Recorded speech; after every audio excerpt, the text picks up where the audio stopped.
want to talk about shame. And shame is kind of universal.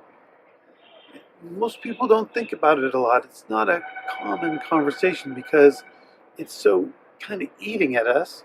We put it into denial. We are ashamed of our shame, and we don't realize how it subverts so many parts of our lives. We're ashamed of who we are.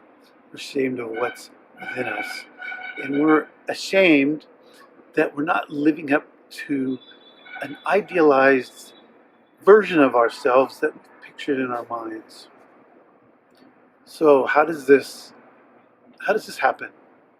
Think of a baby being born, completely helpless in the world, and your parents are like gods who tell us how to exist in the world, tell us how we need to live and what we need to do.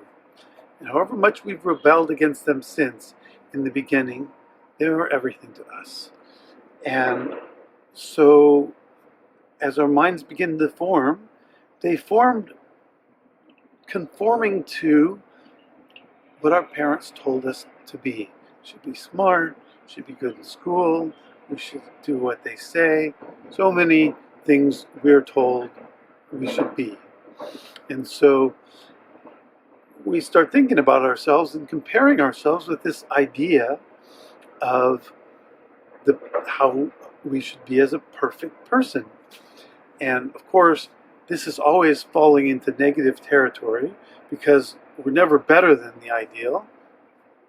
So this mentality of trying to be perfect in order to please mom and dad, or later to please the beautiful people, or to please the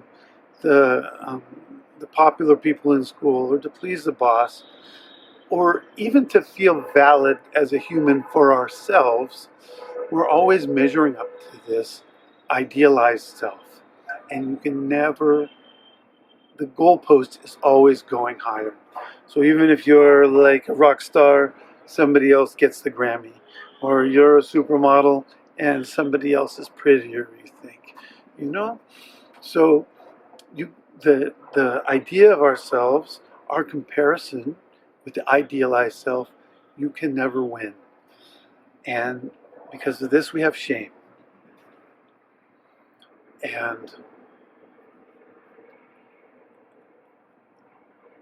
the being that witnesses the shame is actually never touched by the shame. Our true self, just pure consciousness and love, is ideal. It's just not all those things we compare ourselves to. And it's not touched by all the mistakes we've made or the bad things that we've done. And life is full of mistakes. We learn from our being imperfect and from making mistakes. And there's a saying that the sinners will be saints someday, and the saints used to be sinners. So this is the way it goes.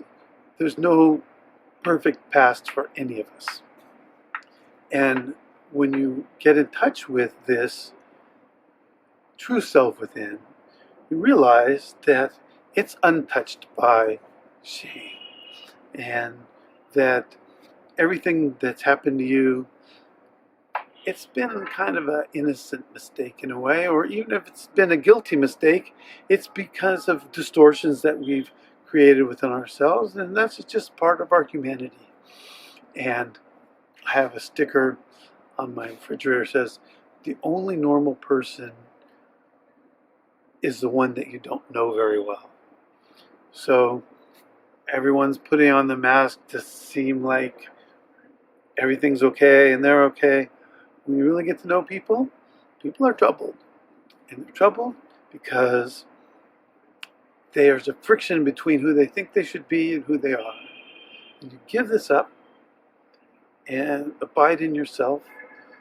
It's going to be a process to get through. And shame goes away. You are not stuck with shame. You have nothing to be ashamed of. Ultimately, you just need to go through the process of evolution and transformation that is a very worthwhile thing to do in life.